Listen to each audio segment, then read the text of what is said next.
YouTube, this is Johnny. This video I'm going to quickly show you how to enable and disable your hotkeys. And by hotkeys or function keys, I mean this FN key, as you can see here, FN key.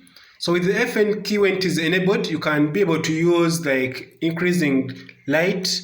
You can be able to do some other things.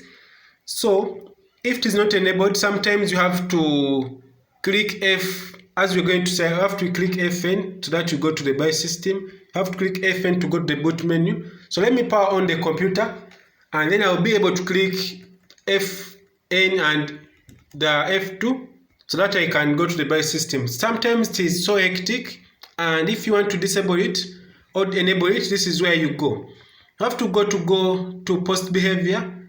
Then when you go to post behavior, you go to FN key emulation.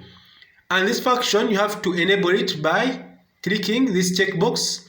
And this is the options that they're telling us this won't work, may not work on Windows XP, but could work on other versions. So this is what it enables.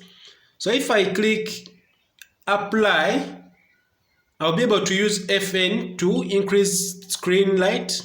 I can be able to use these other keys, the one you see in blue. When I use FN, this other key is the one where I see blue.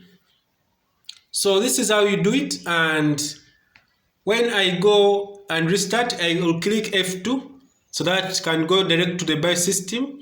And if I click Ctrl-Alt-Delete to restart, I can also click F12 so that I can go to the boot menu without even clicking any FN key. So this is how you can enable it or disable the FN key. So thanks for watching. If this video is helpful, please subscribe to this channel and click the bell icon in order to get notified whenever I upload these videos like this. Have a nice time. Goodbye.